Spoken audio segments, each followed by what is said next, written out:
Et le journal de 8h, c'est avec David Doucan. Bonjour David. Bonjour Sébastien, bonjour à tous. Toute l'actualité du jour avec vous. Et si nous avions en nous le remède au cancer? Une nouvelle méthode utilise les cellules du patient. Elles sont modifiées, génétiquement modifiées, puis réinjectées. Les premiers résultats sont prometteurs. Notre spécialiste santé dès le début de ce journal.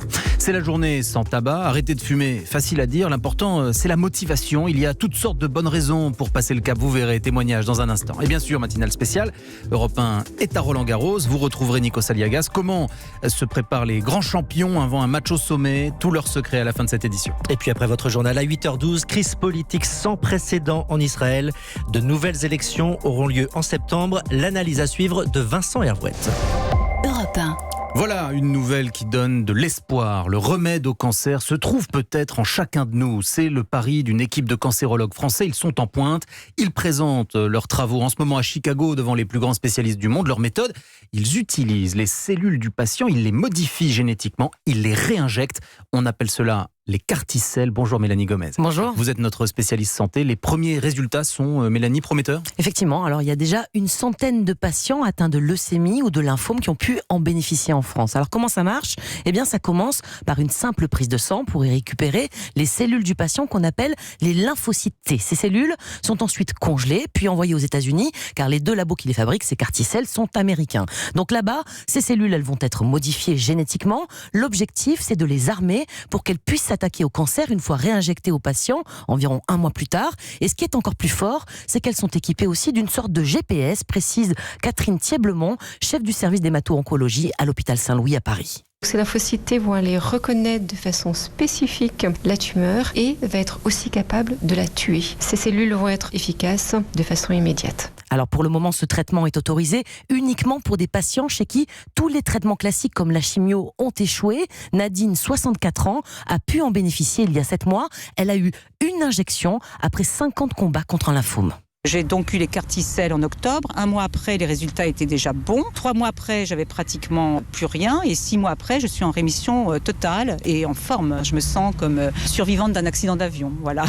Alors il faut savoir que ce traitement coûte aujourd'hui 350 000 € l'injection. Mais c'est évidemment pas le patient qui paye, c'est la sécurité sociale. Il n'y a qu'une seule injection, c'est oui, bien ça, une piqûre, c'est tout. On a déjà des statistiques, Mélanie Gomez. Quel est le taux de réussite? Alors là où les résultats sont les plus spectaculaires, c'est dans les rechutes de leucémie chez l'enfant, avec plus de 80% de rémission. Ça marche aussi très bien dans certains lymphomes, avec environ 40% de rémission. Mais ce qu'il faut savoir, c'est que ce traitement n'est pas sans risque dans les 10 jours qui suivent l'injection. Les effets secondaires peuvent être assez violents. C'est un peu ça passe ou ça casse, avec une très forte fièvre chez des patients qui sont déjà très fragiles. C'est pour ça que les malades à qui on propose ces CAR-T-cells sont triés sur le volet. On ne le propose qu'à des gens chez qui plus rien ne marche, qui de toute façon n'avaient que quelques mois à vivre. Enfin, ces CAR-T-cells pourraient être utiles aussi bientôt dans d'autres cancers.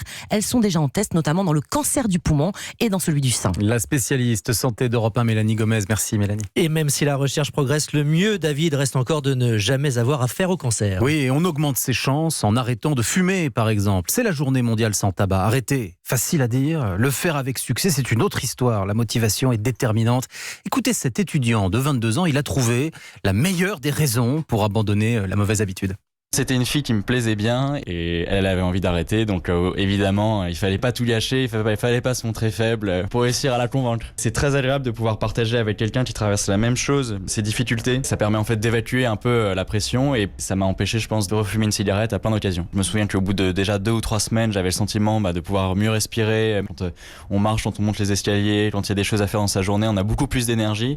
C'est que vous n'avez pas besoin d'attendre 1 an ou 2 ans pour ressentir les bienfaits de cet arrêt et c'est vraiment génial. Je suis bien content d'avoir arrêté la clope parce que non seulement j'ai préservé ma santé, et en plus ça fait 2 ans que je suis avec cette fille, donc accrochez-vous. Témoignage recueilli par Sébastien Rouxel pour Europe 1. L'amour pour arrêter de fumer, bravo. Les propos du procureur de la République de Paris font bondir les syndicats de police. Oui, dans une interview au Parisien, Rémi Hetz assure que des policiers seront jugés pour des violences lors des manifestations de Gilets jaunes. Le syndicat Alliance y voit une façon, je cite, de jeter en pâture les forces de l'ordre. Cela vous exaspère sans doute si vous prenez souvent l'avion. C'est devenu un exploit de faire entrer un bagage en cabine. Il faut désormais vraiment prévoir une valise minuscule si l'on ne veut pas se heurter au refus borné de la compagnie. Il y a une raison à cela, vous la devinez. Cela rapporte. Eh oui, ces 4 dernières années, les recettes bagages ont plus que doublé. C'était 12 et maintenant c'est 25 Je parle en milliards d'euros, 25 milliards d'euros dans la poche des compagnies. Reportage François Geffrier. En partance pour Toulouse, Inda a bien vérifié sa petite valise à roulettes après quelques mésaventures récemment. Avec EasyJet, très souvent avec Transavia aussi. Au moment de l'embarquement, on vous prend vos bagages et on vous dit non, vous les remettez en soute et vous payez. Ça m'a coûté 50 €. Auparavant, quand tu avais un petit plus, on vous dit allez, vous passez. Maintenant, c'est tolérance zéro. Des bagages qui finissent en soute et qu'il faut payer, c'est de plus en plus fréquent. Même Air France, Lufthansa, British Airways s'y mettent. Vincent, qui a un billet pour Porto, a l'impression qu'on veut tout lui faire payer. C'est leur modèle économique. Le prix d'appel, c'est le vol et le reste coûte de l'argent, les repas, les boissons, les bagages supplémentaires. Je pense qu'à terme, c'est un peu creuser sa tombe de jouer que sur le prix. Ouais. Alors, pour ne pas se ruiner, les clients s'adaptent. Laure, qui vend des valises dans ce terminal, confirme la tendance. Les gens sont plus stressés et nous demandent plus de renseignements pour répondre exactement aux différentes conditions des compagnies. On a rentré notamment des formats beaucoup plus petits qui sont par exemple acceptés chez Ryanair ou qui peuvent être positionnés sous le siège. Et pour ne pas dépasser le poids autorisé, rien ne vaut un petit test chez soi sur le pèse-personne. François Geffrier du service économie d'Europe 1. David Doucan en direction l'Algérie maintenant. Oui, parce que vendredi après vendredi, les citoyens ne relâchent pas la pression. Les manifestants ont pour mot d'ordre le report des élections prévues le 4 juillet et ils vont obtenir gain de cause, comme nous l'explique notre correspondant à Alger, Nour Chahine. C'est une question de jours avant que le gouvernement algérien annonce le report de l'élection présidentielle. À défaut de candidat, ce rendez-vous électoral prévu initialement le 4 juillet sera obligatoirement annulé. Cela ouvre la voie à une période de transition qui sera dure, selon l'ancien chef du gouvernement, Ahmed Ben Bitour.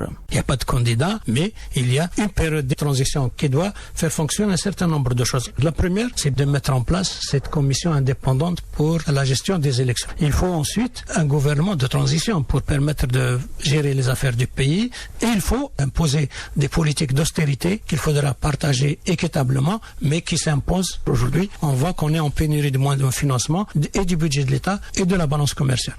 De son côté, le nouvel homme fort du pouvoir, le vice-ministre de la Défense, Gaïd Saleh, est beaucoup moins insistant sur la tenue d'une présidentielle en juillet. Lors de sa dernière sortie médiatique, il a appelé au dialogue. Alors que les Algériens maintiennent la pression, ils continuent par millions de manifester chaque vendredi pour réclamer le départ de l'actuel chef de l'État, ainsi que tous ses ministres. Alger, Nour Chahine, Europe 1. 2 Israéliens ont été blessés, dont l'un très grièvement. Il est dans un état critique dans la vieille ville de Jérusalem. Et ils ont été victimes d'une attaque au couteau. L'auteur a été neutralisé.